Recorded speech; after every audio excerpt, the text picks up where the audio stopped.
ইনশাআল্লাহ।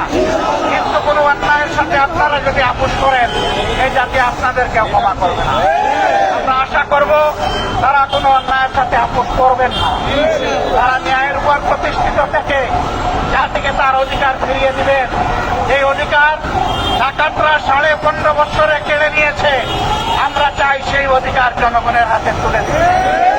তবে যেন তেন ভাবে কেউ যদি ধামাচাপা দিয়ে কূটকৌশলের আশ্রয় নিয়ে কিছু করতে চান, এই বিপ্লবী জনগণ মানবে না। আজকে 2 দিনের ধারাবাহিক কর্মসূচি তার প্রমাণ। সব কিছুকে উপেক্ষা করে দিন রাত বিপ্লবীরা রাস্তায় ছিল, আর তাদের সাথে আমাদের অন্তরাত্মা পড়েছিল। আমরা সবসময় তাদের সাথে সম্পর্ক রক্ষা করে চলছিলাম। আমরা পরিষ্কার বলে দিতে চাই, জুলাইয়া বাল বৃদ্ধ বনিতা শিশু মা বোনেরা সহ সবাই যেমন রাস্তায় নেমে এসেছিল, আগামী দিনে যেন আর এমন পরিস্থিতি তৈরি না হয় যে আবার আমাদেরকে রাস্তায় নামতে হবে। রাস্তায় নামার আগেই দাবিগুলো আমাদেরকে পূরণ করে দিয়ে দিবেন আপনারা। আমরা সেই দিনের অপেক্ষায় থাকলাম। আজকের অধিকার বাস্তবায়নের আয়না ফ্যাসিস্ট আওয়ামী লীগকে নিষিদ্ধ করা, এই দাবিতে যে বীর সন্তানেরা ঢাকা সহ সারা বাংলাদেশে আন্দোলনে ঝাঁপিয়ে পড়েছিলেন, আমি আরেকবার সেই বীরদেরকে বিপ্লবী অভিনন্দন জানাচ্ছি। আমাদের বিপ্লব শেষ হয় নাই।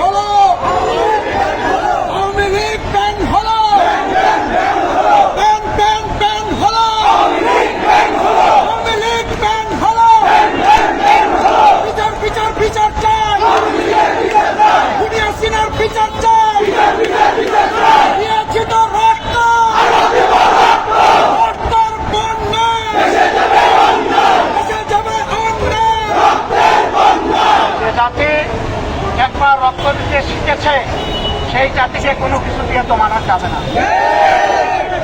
রক্ত আমাদের সন্তানেরা দিয়েছেন, রক্ত দেওয়ার জন্য আমরা প্রস্তুত আছি।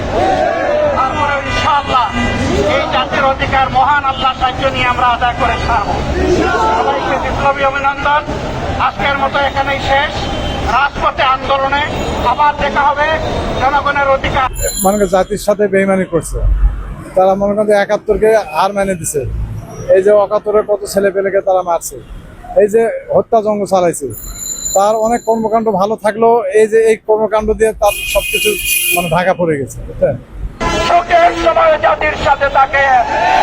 আজকে এই মধ্যরাতে আমাদের কষ্টের সাথে আনন্দের সাথে সহানুভূতি প্রকাশে আসার জন্য তাকে দেশবাসীর পক্ষ থেকে বিপ্লবী অভিনন্দন জানাচ্ছি। সংগ্রামী ভাইরা আমার, আমাদের বিজয় এখানেই সমাপ্ত হয়ে যায়নি, আমাদের যুদ্ধ এখানে সমাপ্ত হয়ে যায়নি।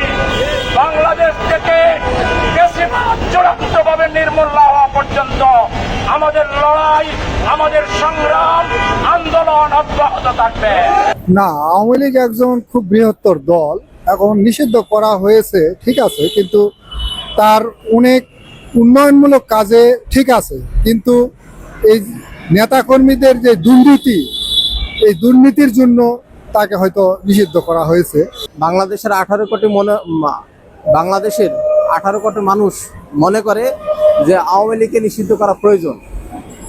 যুক্তির কোষ্ঠী পাথরে আইনের দিক দিয়ে সার্বিক বিশ্লেষণে আমাদের বর্তমান বাংলাদেশের পরিস্থিতির আলোকে অবশ্যই বাংলাদেশ আওয়ামী লীগকে বাংলাদেশ থেকে নিষিদ্ধ করার যৌক্তিক হয়েছে বলে মনে করি। প্রথমত মনে করি 2008 সালে যে নির্বাচন হলো, নির্বাচনের 1 মাস না পেরোতেই যে পিলখানার হত্যাকাণ্ড হয়েছে এবং সেখানে 57 জন সেনাবাহিনীর মেধাবী অফিসারকে খুন করা হয়েছে।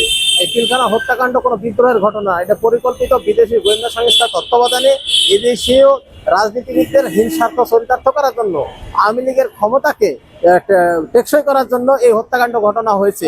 এবং যেহেতু সেই সময় সরকারে ছিল আওয়ামী লীগের গোয়েন্দা সংস্থা ছিল, আওয়ামী লীগের অন্যান্য ডিজিএফআই, এনএসআই সকল গোয়েন্দা সংস্থা ছিল, তাহলে এই আওয়ামী লীগ কেন পিলখানা হত্যাকাণ্ড প্রতিরোধ করতে পারলো না? এবং এই পিলখানা হত্যাকাণ্ড থেকে কেন সেদিন 2 দিন ব্যাপী উদ্ধারের সেই পিলখানা হত্যাকাণ্ডের পাশাপাশি আপনি দেখেন যে ক্ষমতা আসার পর থেকে গণতন্ত্র, মানুষের ভোটাধিকার এবং গণতন্ত্র হরণের পথে আওয়ামী লীগ এগিয়ে যাচ্ছে, ধীরে ধীরে গণতান্ত্রিক আবরণে ফ্যাসিবাদের দিকে ধাবিত হয়েছে।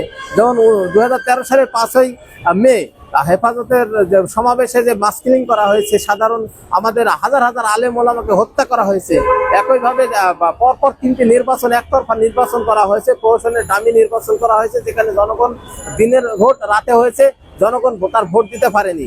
সম্পূর্ণ এবং বিনা প্রতিদ্বন্দ্বিতায় 153টা মানে আসনে নির্বাচিত হয়েছে। এভাবে ক্ষমতা কুক্ষিগত করেছে, জনগণের ভোটাধিকার হরণ করেছে, জনগণের বাক স্বাধীনতাকে হরণ করেছে, এবং যারাই ফেসবুকে কিংবা যেভাবেই এই আওয়ামী লীগের বিরুদ্ধে বলেছে তাদেরকে গুম করা হয়েছে, এবং হাজার হাজার মানুষ এখনো গুমের শিকার তারা।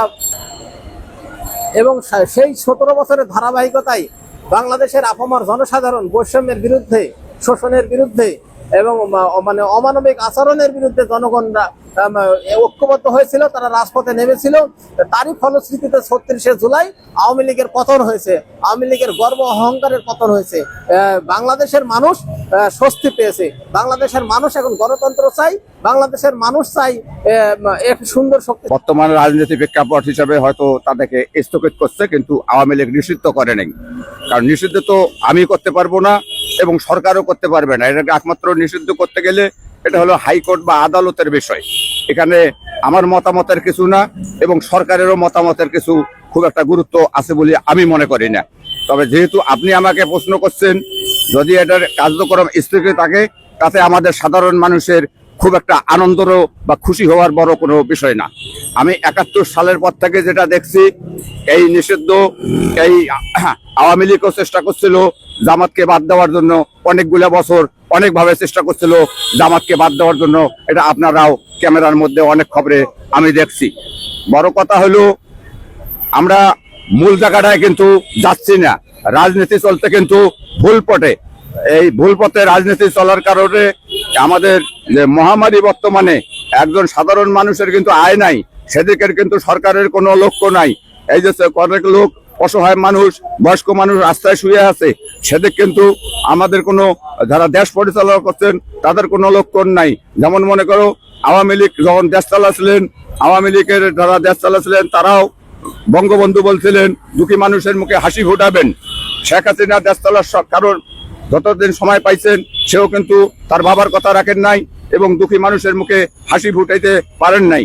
আমি বর্তমান যে সরকার প্রধান চেয়ারে আছেন, আমরা আশা করছিলাম, আমরা ভরসা রাখছিলাম, আমরা শুনছিলাম মানুষের কাছে সে অনেক ডিগ্রি নিয়ে চেয়ারে বইছেন, কিন্তু ডিগ্রি নিয়ে বসিয়া আজকে 8টা মাস আমাদের বাচ্চাকে পার হয়ে গেল, সে দেশ পরিচালনা করছেন, কিন্তু সেও কোনো দুঃখী মানুষকে কিভাবে গড়িয়ে তুলতে হবে আমরা কিন্তু সে লক্ষণ দেখতে পাচ্ছি না।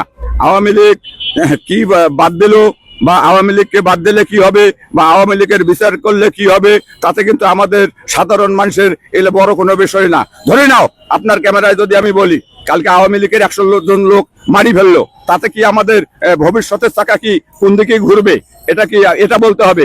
মূল কথাটা হলো আওয়ামী লীগ বন্ধ করলে আমাদের দুঃখের মানুষের মুখে হাসি ফুটবে কিনা এটা পরিষ্কার বলতে হবে। সে তাহলে যদি দুঃখী মানুষের মুখে হাসি ফুটাইতে পারে ওয়েলকাম, আর যদি দুঃখী মানুষের মুখে হাসি ফুটাইতে না পারে তাহলে সব ভণ্ডামি, এই ভণ্ডামি বাদ দিয়া জ্ঞানী মানুষ দিয়া দেশ পরিচালনা করতে হবে।